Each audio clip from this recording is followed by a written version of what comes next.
একটা স্বাধীন সার্বভৌম দেশে এইভাবে জবরদখল করা যায়? এটার ব্যাপারে কি ওই দেশের কোনো সম্মতি আছে?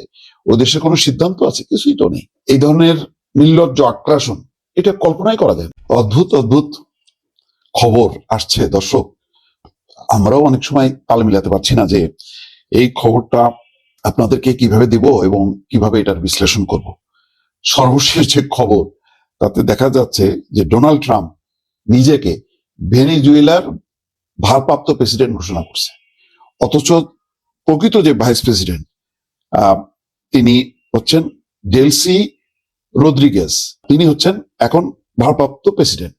মাদুরোকে যেহেতু আটক করে নিয়ে গেছে, মাদুরো এবং তার স্ত্রীকে, ভেনেজুয়েলার সুপ্রিম কোর্ট ভাইস প্রেসিডেন্ট, ওই দেশের ভাইস প্রেসিডেন্ট, নির্বাচিত ভাইস প্রেসিডেন্ট ডেলসি রদ্রিগেজকে দেশটির ভারপ্রাপ্ত প্রেসিডেন্ট ঘোষণা করছে। সেনাবাহিনীও সমর্থন দিচ্ছে। এই অবস্থায় আজকে ডোনাল্ড ট্রাম্প নিজের সোশ্যাল মিডিয়াতে বলছে যুক্তরাষ্ট্রের প্রেসিডেন্ট ডোনাল্ড ট্রাম্প নিজেকে ভেনেজুয়েলার ভারপ্রাপ্ত প্রেসিডেন্ট হিসেবে ঘোষণা করেছেন। রোববার নিজের সামাজিক যোগাযোগ মাধ্যম ট্রুথ সোশ্যালে একটি ছবি পোস্ট করে তিনি এই ঘোষণা দেন। ছবি পোস্ট করা ছবির নিচে লেখা 2026 সালের জানুয়ারি থেকে তিনি ভেনেজুয়েলার ভারপ্রাপ্ত প্রেসিডেন্টের দায়িত্ব গ্রহণ করেছেন। মার্কিন সামরিক অভিযানে ভেনেজুয়েলার নির্বাচিত প্রেসিডেন্ট নিকোলাস মাদুরো আটক হওয়ার এক সপ্তাহ পর ট্রাম্পের এই ঘোষণায় লাতিন আমেরিকার রাজনীতিতে তীব্র উত্তেজনা সৃষ্টি হয়েছে। চিন্তা করেন, এমনিতে ভেনেজুয়েলা আস্তে আস্তে মানুষ বিক্ষুব্ধ হচ্ছে, কারণ প্রাথমিক যে শোকটা ধকলটা তারা কাটায় উঠে এখন কিন্তু দেশ জুড়ে বিক্ষোভ হচ্ছে এবং লাতিন আমেরিকার আরো 6টা দেশ একইভাবে, কলম্বিয়া সহ সেই দেশগুলোতেও খুব বিক্ষোভ চলছে। কারণ সবাই এখন শঙ্কা করছে যে আস্তে আস্তে হয়তো এই আগ্রাসনটা আরো বিস্তৃত হতে পারে।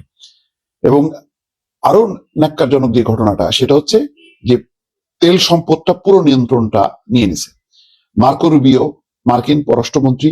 সে বলছে যে এখন এই তেল সম্পদের পুরো নিয়ন্ত্রণটা থাকবে আমেরিকার হাতে, ডোনাল্ড ট্রাম্পের হাতে, এবং উপযুক্ত সময়ে তারা এটা দেশের কাছে, ভেনেজুয়েলার কাছে এই তেল ক্ষেত্রগুলো ফিরাই দেওয়া হবে। একটা স্বাধীন সার্বভৌম দেশে এইভাবে জবরদখল করা যায়? এটার ব্যাপারে কি ওই দেশের কোনো সম্মতি আছে? ওই দেশের কোনো সিদ্ধান্ত আছে? কিছুই তো নেই।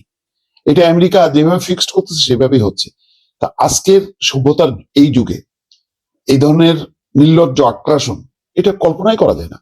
এক সময় বহু বছর আগে, 200-400-500 বছর আগে, তখন এক দেশ আরেক দেশ দখল করত, এটা ছিল মানে যুদ্ধ করে করে সে দখলে আনতো, সেটা ছিল এক পরিস্থিতি। ওই পরিস্থিতি কাটায় এখন সভ্যতার এই যুগে, যেখানে জাতিসংঘ আছে, যেখানে সদস্য রাষ্ট্রগুলো স্বীকৃতি আছে, প্রত্যেকটা দেশের নিজস্ব স্বাধীনতা, সার্বভৌমত্ব বলে একটা কথা আছে, সেগুলি সবকিছু এখন ধ্বংস হয়ে গেছে ডোনাল্ড ট্রাম্পের উচ্চাকাঙ্ক্ষার কাছে। এই যে দেখেন গ্রিনল্যান্ড নিয়ে কি হচ্ছে।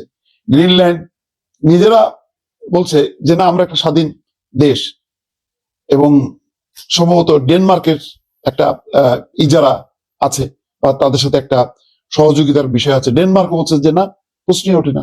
ইউরোপীয় ইউনিয়ন বলছে যে না, ন্যাটো বলতেছে অবশ্যই না, তাহলে আর ন্যাটো বলে কিচ্ছু থাকবে না।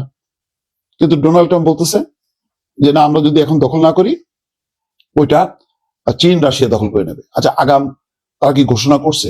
তারা কি কোনো সৈন্য মোতায়েন করছে? কি করছে? বরং সেখানে একটা আমেরিকান ঘাঁটি আছে গ্রিনল্যান্ডে, এখন ঘাঁটিতে সন্তুষ্ট হচ্ছে না, বা চুক্তি হবে যে ঠিক আছে এটার আরো 100 বছর মেয়াদে, না, তাও না, পুরো গ্রিনল্যান্ডটাই তাদের লাগবে। ঘুরে ফিরে কি ওই যে গ্রিনল্যান্ডে যে খনিজ সম্পদ আছে সেই সম্পদ তাদের চাই। এখন এই সম্পদের আকাঙ্ক্ষায় তারা একটার পর একটা দেশ দখল করবে। আজকের এই সভ্যতার যুগে এই ধরনের উপনিবেশবাদ, সম্প্রসারণবাদ, আধিপত্যবাদ, এগুলি কল্পনা করা যায়, কিন্তু ঘটছে, কিন্তু ঘটে গেছে। মানে এটা তো এমন মুখে বলছে তা না, এটা বাস্তবেও তো তাই দেখা যাচ্ছে। মানে এটার শেষ কোথায় সেটা এখন প্রশ্ন, দর্শক।